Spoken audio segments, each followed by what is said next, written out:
Dearborn in Michigan is home to the largest Arab majority population in the United States. And last November, Donald Trump became the first Republican presidential candidate to win the majority of votes in the city. But in recent months, the tide has turned in the Arab American community. So the travel ban that was announced last week and has gone into effect this week directly prevents citizens of 12 countries, primarily Muslim-majority countries, some in Asia, from coming into the United States, with some exceptions. Yemen is on this list, big Metro Detroit population of Yemeni Americans. In Dearborn's Arab American community, many initially voted for Trump because they were dissatisfied with the Biden administration's handling of the war in Gaza. But Trump's travel ban, his tough immigration policy and no changes in the Middle East have caused shock and incomprehension among many. Donald Trump has done is he bluffed the community. He lied to the community. He tried to appeal to the community that he's a peacemaker. He doesn't want to create trouble in the world. And all what he's doing is creating trouble in the world and in the United States of America. If the shift in the Dearborn community is here to stay, it could also end up reflecting itself in key midterm election results in 2026. There are several No Kings protests planned across the country on Saturday as well. What are your thoughts on those? What do they call it? No Kings? No Kings. I don't feel like a king. I have to go through hell to get stuff approved. A king would say, I'm not going to get this. A king would have never had the California mandate to even be talking to him. He wouldn't have to call up Mike Johnson and Thune and say, fellas, you got to pull this off, and after years we get it done. No, we're not a king. We're not a king at all. Thank you very much. Now, as we await the arrival of those 700 Marines, California's top leaders are going to court to block what they call Trump's unlawful militarization of Los Angeles. A hearing is actually set for this afternoon on California's emergency request to block the administration from expanding the mission of the Marines and California's National Guard. DOJ lawyers calling the lawsuit a crass political stunt. My next guest will be in that courtroom arguing for the state of California. Joining me now, California Attorney General Rob Bonta. Rob, good to see you again. The last time we talked was during the wildfires. Now you are dealing with this. You are getting ready to go to court this afternoon. Give me a preview. What will you argue? How will you argue? Well, great to see you again, and thank you for having me. We have a hearing this afternoon at 1:30 p.m. in San Francisco in the federal courthouse, and we'll be making the case we've been making since day one, since we filed our complaint on Monday and our temporary restraining order request on Tuesday. We argue that the president is engaged in an unlawful power grab, that he's trying to exercise authority that he doesn't have, that the commander-in-chief for the National Guard, the California National Guard, under these circumstances is Gavin Newsom. And there was no authority or statute that triggers the president to deploy the National Guard to Los Angeles. So we argue that his deployment of the National Guard to LA is unlawful and thus invalid. We also argue that the Marines, of course, as a military entity, are subject to the Posse Comitatus Act and cannot engage as a military entity in civilian law enforcement and must be restricted so that they're not involved in civilian law enforcement. So we think we have the better of the facts and the law. We've seen the opposition filed by the federal government, and we think we'll prevail today. What happens if the court doesn't agree with you today, Rob? Our case continues. Today's a request for a temporary restraining order. So all the arguments on our complaint continue. We might be able to seek a preliminary injunction or seek an order at the end of the litigation. So today is one step along the way, but we do believe, as we have in a supermajority of the 25 cases that we've brought against the Trump administration, we believe we'll prevail and secure the order that we're seeking. Bear with me for a minute, Rob. I want to give a little historical perspective here. The other time, last time in history, that the president deployed the National Guard against the wishes of the governor of a state was 1965. President Johnson deployed the National Guard as well as active duty military to Alabama to enforce desegregation, citing the, quote, likelihood of domestic violence and obstruction of the execution and enforcement of federal laws. end quote. President Trump says that these protesters are obstructing federal law enforcement and committing violence. Does precedent exist here, even though they are very different situations? There's no precedent for what the Trump administration is trying to do here. The example that you cite is based on a different law entirely, and the concern was about the deprivation of rights to those who were peacefully protesting and the civil rights not being enforced, that they had protections for and that attached to them. Here, the citation that the president refers to is 10 U.S.C. 12406 to authorize purportedly his deployment of the National Guard to Los Angeles. And it requires one of three things: an invasion. There is absolutely no invasion. No one can credibly say that. A rebellion? There's no rebellion either. No one can credibly say that. Or the inability of the federal government to execute the laws of the United States. That doesn't exist either. And even if you have one of those elements which do not exist, you also have to have the cooperation or consent of the governor of the state, Governor Gavin Newsom. He has strenuously objected to the National Guard coming in. So if you just look at the plain, unambiguous language in black and white in the citation in the law that is cited to by the president, they fail, and they do not have the authority to call in the National Guard. The one time this statute in the history of the United States was used to call in the National Guard was during the United States Post Office strike, when the constitutional requirement and federal statutes requiring mail to be moved to the U.S. Postal Service, when they weren't able to be executed, so the National Guard came in and moved the mail. Very different circumstances than here. And by the way, the local law enforcement, the LA Sheriff's Department, largest sheriff's department in the nation, the LAPD, third largest police department in the nation, are very well resourced, highly trained, have men and women that do exactly this. They tackle crime, they confront crime, they quell situations, and they've done it well here. And they have a whole set of mutual aid that they can request if needed. And then at the end of that, they can ask for the National Guard from the governor if they need that. But you heard the police chief of LA last night saying they're nowhere near needing to call in the National Guard and haven't even come close to depleting the mutual aid resources. So things are well in hand on the ground. Of course, there are challenges, and that's what law enforcement agencies do. They tackle the challenges when they arise. Attorney General, appreciate your time today, and we'll continue to follow what happens in court. I hope you'll come back and speak to me after you make arguments.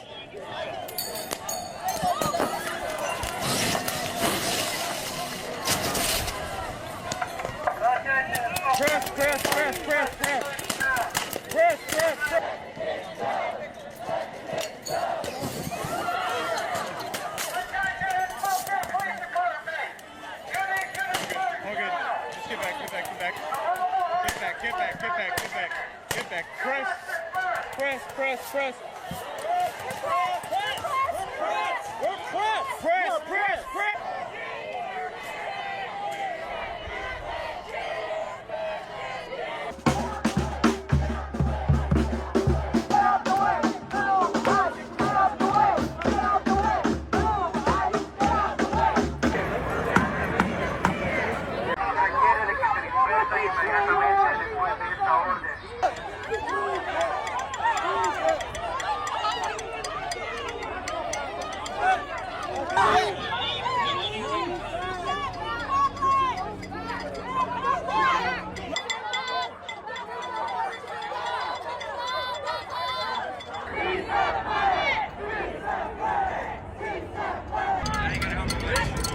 I might not get the same time as all tonight.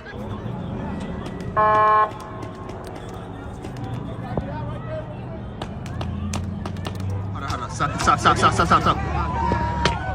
Over there. Hammering it. Holy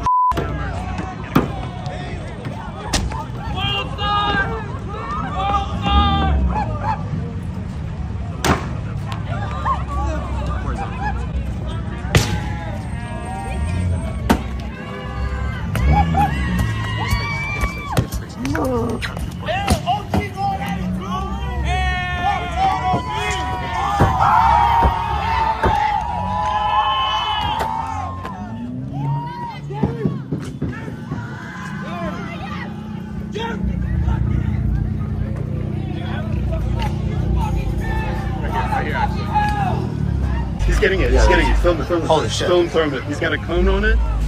He just threw one. They just threw one. This is well practiced. This is a cone that they put on the smoke grenades in here.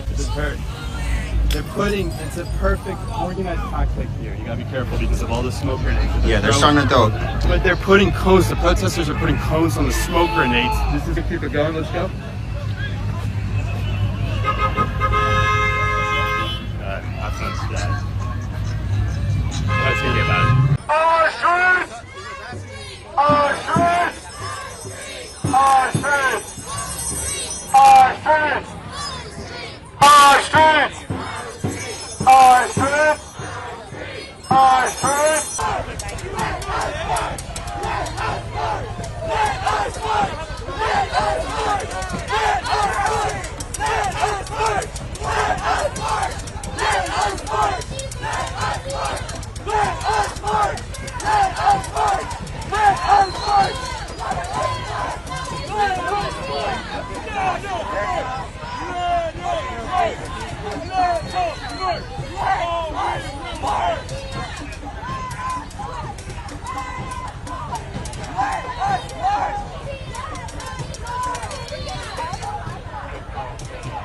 As of this afternoon, 6 individuals have now been arrested for public order offences. 1 has been charged.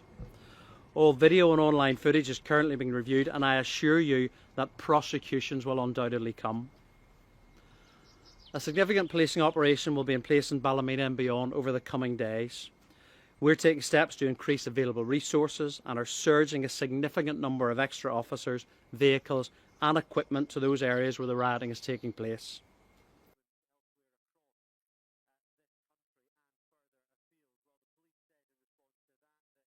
This was a Boeing 7878 Dreamliner. Boeing has faced repeated safety lapses and mechanical issues over the past several years.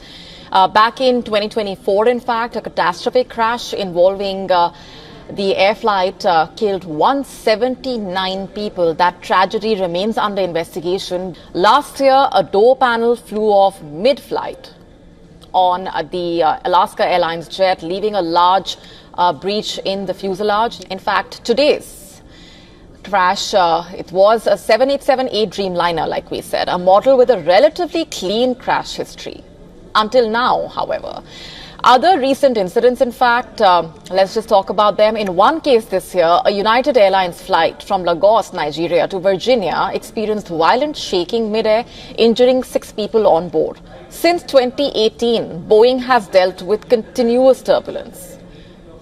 The 737 MAX was grounded worldwide for 20 months after 2 fatal crashes in Indonesia and Ethiopia in 2018 and 2019 killed over 340 passengers.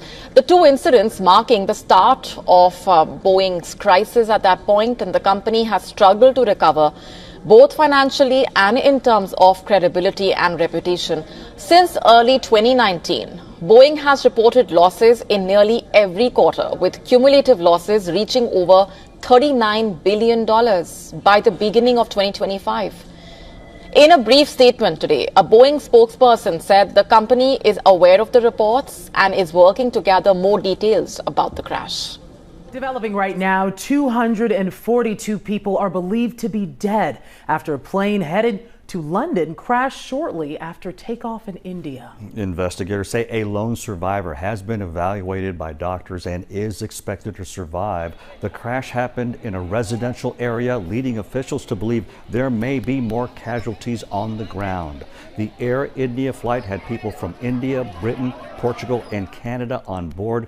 What a tragedy. Serious water shortages, rising temperatures and more erratic rainfall have become a painful reality for Indian farmers over the last few years, and they're grappling with the unpredictability and the increasing inability to turn a profit. There's a human cost to living and working under these conditions. Suicide among agricultural workers has increased because of climate change. About 3 farmers take their lives each day, according to India's Agricultural Ministry. Tata Institute of Social Sciences Professor Rama Kumar says many farmers are reaching a breaking point. Farmer suicides in India began much before many of these extreme weather events were striking. right? But what climate change and its vulnerabilities and variabilities have done is to increase the risks in farming. And this increasing risks in farming is leading to crop failures, uncertainties, and so on, which is further weakening the economics of cultivation for small and marginal farmers. And that, in that sense, exacerbates the crisis. In 2024, India faced extreme weather nearly every day of the year, with central regions like Maharashtra hit especially hard. For farmers like Marabi Kindkar in the city of Bede, these harsh conditions have turned once fertile land into barren fields. Her soybean, millet and cotton plots withered in the heat. Her husband took his life last year, leaving with her land she says grows nothing but personal debts, owing 100 times their annual income to loan sharks. He and I got married 15 years ago. As soon as we got married, we started working in the field. Farming was not sufficient for us because there was very little to no rain. Crops were also not growing properly. Later, we started going to cut sugarcane, but even there the yields were not enough to repay the loan.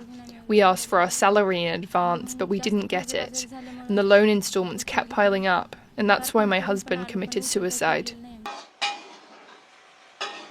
Their story is sadly not unique. 269 farmers in her state took their lives from January to March this year, a sharp increase from 204 people the year before. Also in Bede, Shakati Jabi is grieving her son who died by suicide. Where she lives, rain is scarce. Farming means surviving, or not. There's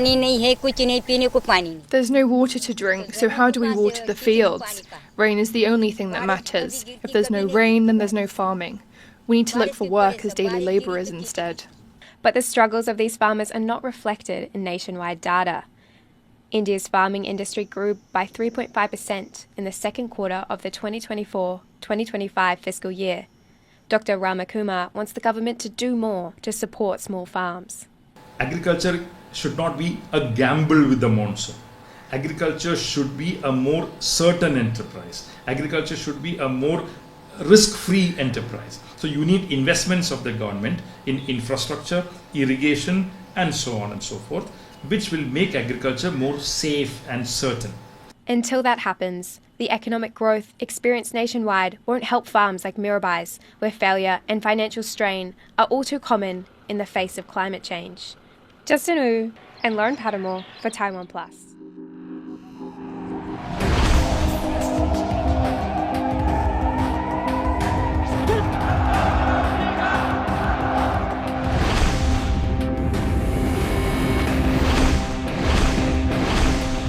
The Gaza war invited global attention for being one of the most brutal wars witnessed in the Middle East. But now, the fear of a nuclear war is brewing. America, Israel, and Iran are in crosshairs. After indecisive nuclear talks with Iran, the US is pulling back its forces slowly yet steadily from the Middle East, namely from Iraq, Bahrain, and Kuwait. This is not a sudden decision, but one made out of fear. Hearing reports that U.S. personnel are being moved out of the region within striking distance. Well, they are being moved out because it could be a dangerous place, and we'll see what happens. But they are we've given notice to move out, and we'll see what happens. Is there anything that can be done to dial the temperature down in the region?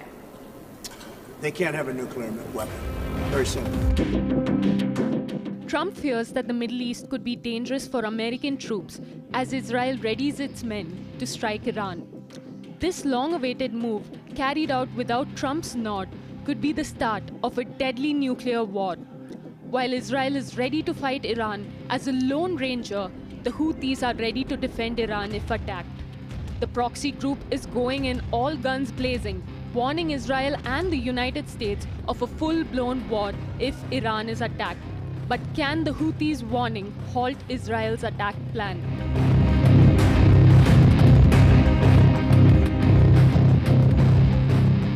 איראן נשארה איום רציני מאוד על ישראל. אנחנו כמובן בתיאום מלא עם ארצות הברית, מדברים איתם כל הזמן, ואנחנו מקווים, הם יכולים להשיג הסכם שימנע מאיראן נשק גרעיני, זה אומר שהוא ימנע מאיראן את היכולת להעשיר אורניום.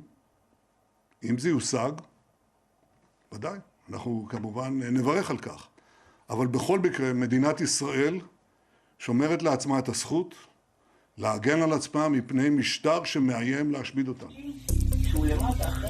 Israel, who withheld strikes for the longest, has now signaled that it is ready to launch a massive attack against Iran.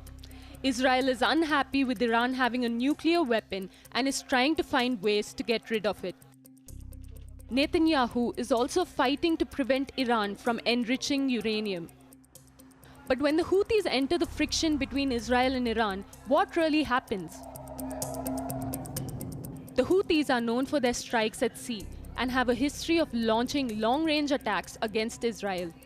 Recently, the Houthis launched a ballistic missile from Yemen towards Israel, narrowly missing a civilian plane. So if Iran is attacked, the retaliation will be twofold. The Houthis will strike Israel from the sea, while Iran also rains down attacks. Israel, without the backing of the United States, is a weaker entity and will have to fight back with all its might to protect the country. On the other hand, Iran also has made a big claim against their rival, Israel. و منتقل شده و اسناد دیگری در رابطه با ارتباط با آمریکا، اروپا، کشورهای دیگه و اسناد اطلاعاتی که موجب قدرتمندی آفندی کشور میشه در اینا هست. Iran claims Israel secretly has nuclear weapons. Iranian intelligence agencies obtained a large trove of sensitive Israeli documents. These were related to Israel's nuclear facilities, its relations with the United States, Europe, and other countries, and its defensive capabilities. Israel did not comment on the entire matter, but Iran claims it will make the documents public soon. If Iran's claims turn out to be true, Israel will be in a tight spot. The Houthis, an Iranian proxy group, became a target for the United States ever since they attacked carrier ships, civilian vessels, and US military vessels in the Red Sea. These attacks infuriated the Americans, who in return launched massive strikes on Yemen's Houthis. The proxy group, unable to bear the brunt of the US's continuous bombardment, gave in. The Houthis agreed to suspend its sea attacks in exchange for a halt to US operations targeting the group. This move calmed the situation between the Houthis and the US, but not Israel.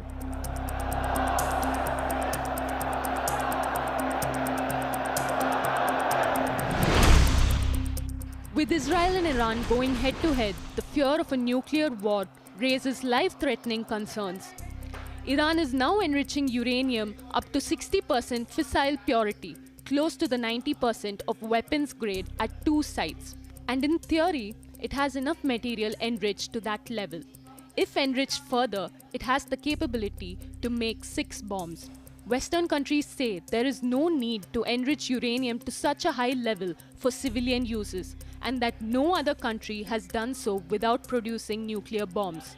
But Iran is not backing down and says its nuclear program is peaceful and it will not compromise its right to enrichment.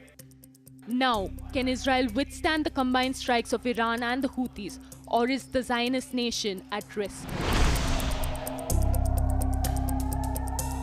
Switching gears for now, is West Asia ticking dangerously close to a nuclear face-off?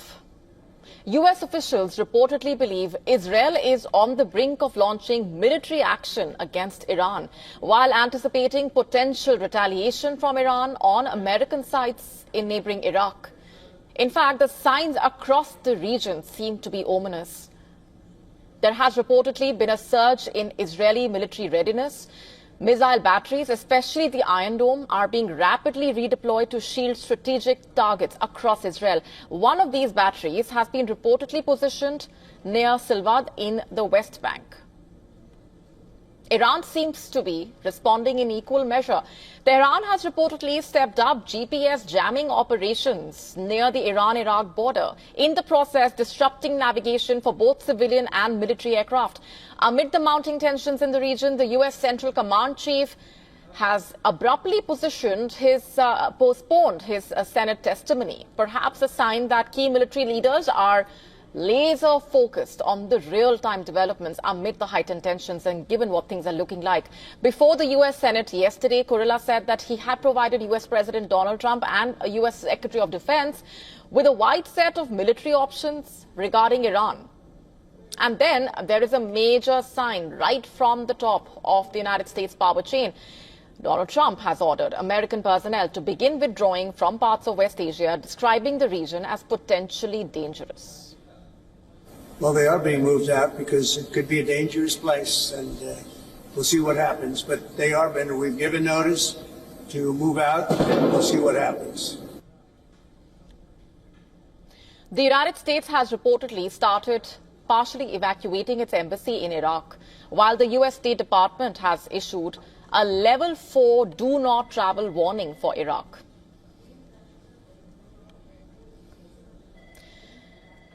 And the U.S. has also started withdrawing personnel from Bahrain, Kuwait and the UAE. These developments coming just a day after Iran's defense minister warned that every American base in the region is within its missile range. The United States has multiple bases spread across West Asia, in Qatar, Syria, Iraq, Kuwait, Bahrain, the UAE. Remember, Iran has put the US and Israel on notice that any strike on Iranian nuclear sites will spark retaliation against Israeli nuclear infrastructure, as it possesses detailed intelligence on Israel's nuclear assets and will not hesitate to act if provoked.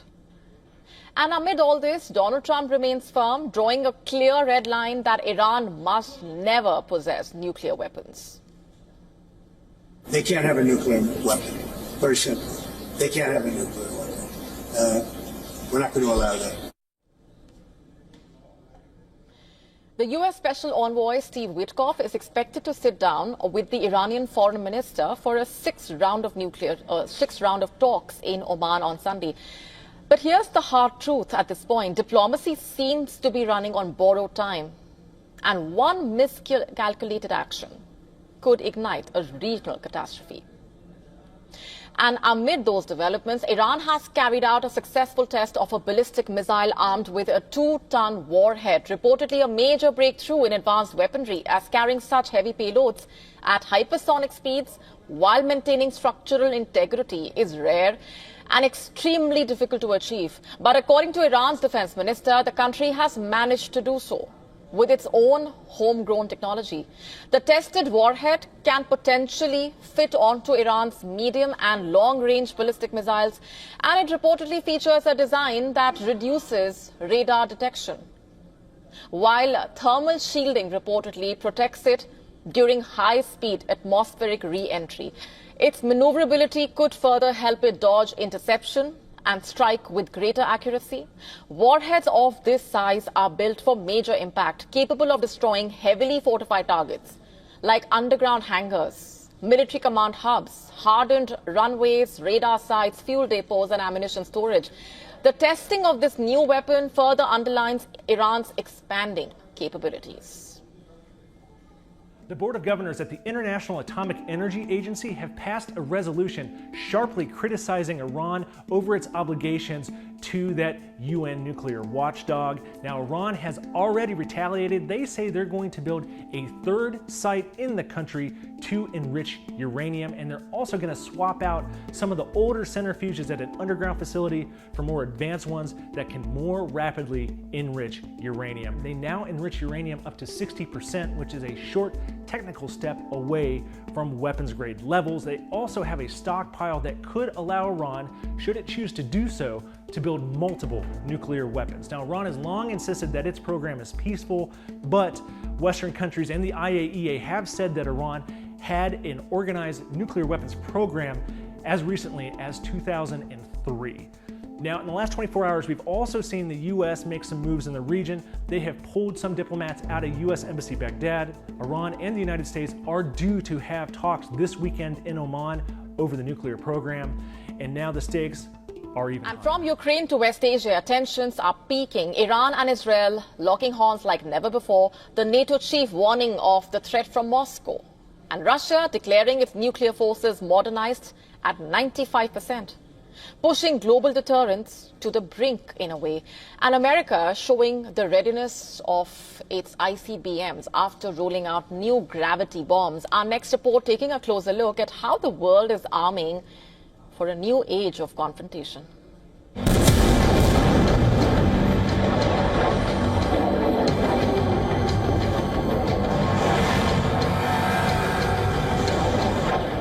The world holds its breath as geopolitical tensions ignite, pushing global stability to the absolute edge. Every nation is arming itself like never before.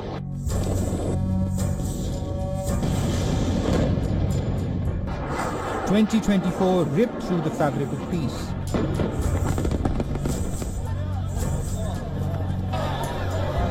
A year more conflict-ridden than any since World War II. Now the chilling spectre of nuclear annihilation looms larger than ever, as global powers brandish their weapons of doom.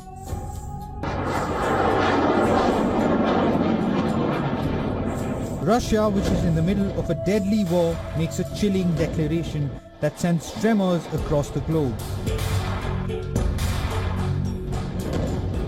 Vladimir Putin announces that Russia's nuclear triad possesses a staggering 95% of the world's most advanced nuclear weapons.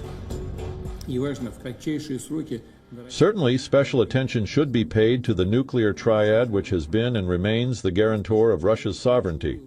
It plays the key role in ensuring the balance of power in the world. Today, the share of modern models of weapons in strategic nuclear forces is already 95%. This is a decent figure, the highest one among all the nuclear states in the world.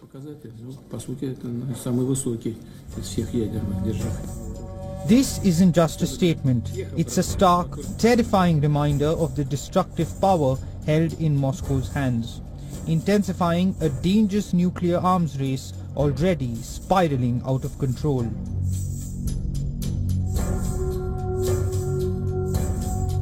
Across the Atlantic, the Pentagon is flexing too. The US Air Force flaunts its Minuteman III ICBM. 3 weeks ago, it tested the massive nuclear-capable missile. More tests are planned. The US is ramping up the production of B-61 gravity bombs. These are primary thermonuclear gravity bombs in the American arsenal. Apart from Russia and the US, China is believed to have the fastest growing nuclear arsenal among the 7 nuclear-armed states. According to US intel, China is on track to field over 1,000 operational nuclear warheads by 2030. These massive weapons of doom are a chilling reminder that the capacity of global annihilation remains acutely present, constantly pushing the boundaries of an already fractured peace. Bureau Report, WION, World is One. They're being moved out because it could be a dangerous place. That from the US President Donald Trump, as he said US personnel are being transferred away from the Middle East as nuclear talks with Iran falter and fears grow of a regional conflict. An official in Iraq saying staffing levels at the embassy in Baghdad are being reduced amid reports as well of personnel also being moved out of Kuwait and Bahrain. That all amid mounting speculation that Israel could strike Tehran's facilities. Iran saying if that happens, it could well target US military bases in the region. A little earlier, I spoke to our correspondent in Tehran, Sayed Azimi. Well, Stuart, since the beginning of the conversations and talks between Iran and the United States, Iran had been preparing its military options because Donald Trump had threatened Iran that the alternative to a deal, if a deal falters, is a military option, and it won't be good for Iran. The consequences will be severe. So Iran never took Trump's words lightly. The military wing has been preparing ever since the talks started on April 12th. to actually prepare for a strike, whether it's conducted by Israel or the U.S. But minutes ago, the Omani foreign minister confirmed that the sixth round of talks between Iran and the U.S. will be conducted in Muscat.